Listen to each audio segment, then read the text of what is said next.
Sitting वाले हैं। एक बार फिर से कांग्रेस यहां पर लीड करती हुई दिख रही है। तो प्रतापगढ़ की सीटों में अगर बड़ा उलटफेर कहें तो पट्टी सीट से सरकार के मंत्री राजेंद्र सिंह और मोती बाबू हारते हुए दिख रहे हैं, पिछड़ते हुए दिख रहे हैं। इसके साथ साथ जो सदर सीट है, कृष्णा पटेल वहां पर लीड कर रही है। अपना दल ने वहां प्रत्याशी नहीं उतारा था, बीजेपी को प्रत्याशी उतारना पड़ा था।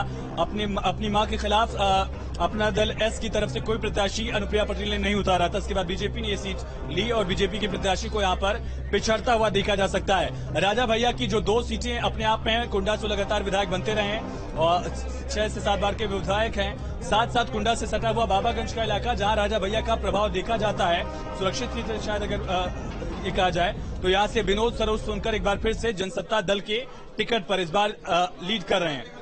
सदर से कृष्णा पटेल आगे हैं, जबकि रामपुर खास अभेद किला प्रमोद तिवारी का, वहां से आराधना मोना मिश्रा एक बार फिर से बढ़त पाते हुए। शुभम आशिमा।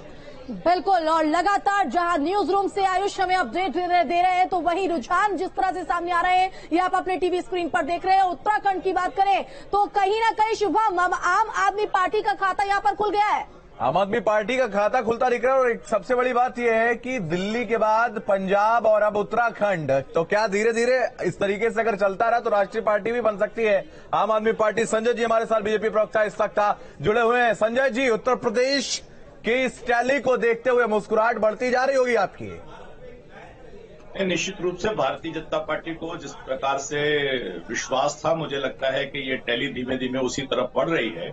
और निश्चित रूप से भारतीय जनता पार्टी ने जो योजना बनाई थी, भारतीय जनता पार्टी ने जिस तरह से काम किया था विपरीत परिस्थितियों में भी, तो उसका परिणाम जनता दे रही है। और जनता भारतीय जनता पार्टी की सेवा के अनुरूप उसको एक बार फिर से उत्तर प्रदेश में अपनी सेवा का मौका दे रही है। और ये जो रुझान है ये और राज्यों में भी इसी तरह से मिल रहे हैं कि भारतीय जनता पार्टी के नेतृत्व के प्रति जनता एक पॉजिटिव डायरेक्शन में है, उसको ताकत दे रही है।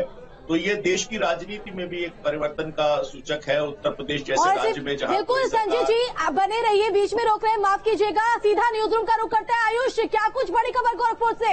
आशिमा, ये खबर सुनकर शायद संजय जी भी थोड़े खुश होंगे। गोरखपुर शहर सीट से अब पोस्टल बैलेट्स की गिनती खत्म हो गई है। ईवीएम की काउंटिंग में भी मुख्यमंत्री योगी आदित्यनाथ जो पहली बार विधानसभा चुनाव लड़ रहे हैं, योगी आदित्यनाथ ईवीएम की काउंटिंग में भी लीड कर रहे हैं। शुभावती शुक्ला समाजवादी पार्टी की प्रत्याशी थी, इनको पीछे देखा जा सकता है। कांग्रेस की प्रत्याशी एबीवीपी में एक वक्त हुआ करती थी, चेतना पांडे को उन्होंने प्रत्याशी बनाया कांग्रेस ने। वहां से चेतना पांडे, शुभावती शुक्ला और बीएसपी के जो उम्मीदवार हैं वो पिछड़ते हुए मुख्यमंत्री योगी आदित्यनाथ एक बड़ा मार्जिन यहां पर हासिल कर सकते हैं, ये लगभग तय माना जा रहा है। ईवीएम काउंटिंग में भी सीएम योगी आगे हैं। गोरखपुर अपने आप में अहम हो जाता है उत्तर प्रदेश का सियासी केंद्र। योगी आदित्यनाथ पहली बार विधानसभा चुनाव लड़ रहे हैं, 5 बार यहां से सांसद रहे हैं।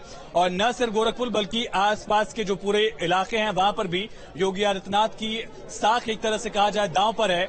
और बीजेपी यहां से लीड कर रही है ईवीएम की काउंटिंग में भी। ये एक बार बताना जरूरी है कि पोस्टल बैलेट की काउंटिंग कई जगहों पर, मोस्टली जो सीटें हैं वहां पर खत्म हो चुकी है और ईवीएम की काउंटिंग में भी योगी आदित्यनाथ आगे हैं। करल सीट से अखिलेश यादव भी आगे चल रहे हैं, रामपुर से आजम खान आगे चल रहे हैं। एक बड़ी लीड आपको बता दें कि अमेठी राजघराने के महाराजा संजय सिंह लीड कर रहे हैं, बढ़त मिल गई उनको। गायत्री प्रजापति की पत्नी महाराजी प्रजापति को यहां से समाजवादी पार्टी ने प्रत्याशी बनाया था। बीजेपी ने सिटिंग एमएलए गरिमा सिंह का टिकट काटकर उनके पति संजय सिंह को एक बार फिर से प्रत्याशी बनाया। संजय सिंह यहां से लीड कर रहे हैं। शुभम आशिमा।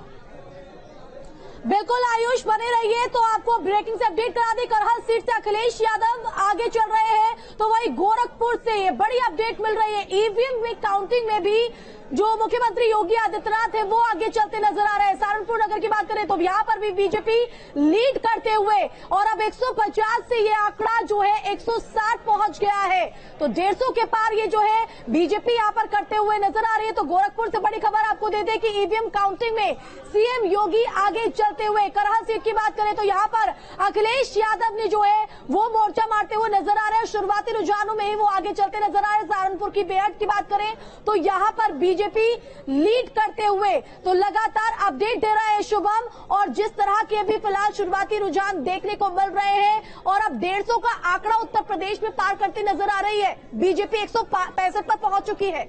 बिल्कुल, बीजेपी लगातार आगे बढ़ती जा रही है और अभी तक के रुझानों पर अगर हम नजर डालें तो 165 सीटों पर इस वक्त बीजेपी लीड कर रही है। 291 सीटों का रुझान सामने आ गया है, जिसमें से 165 पर बीजेपी, 110 पर समाजवादी पार्टी और 10 पर बीएसपी भी पहुंच गई है। अब कांग्रेस की बात करें तो 3 सीटें और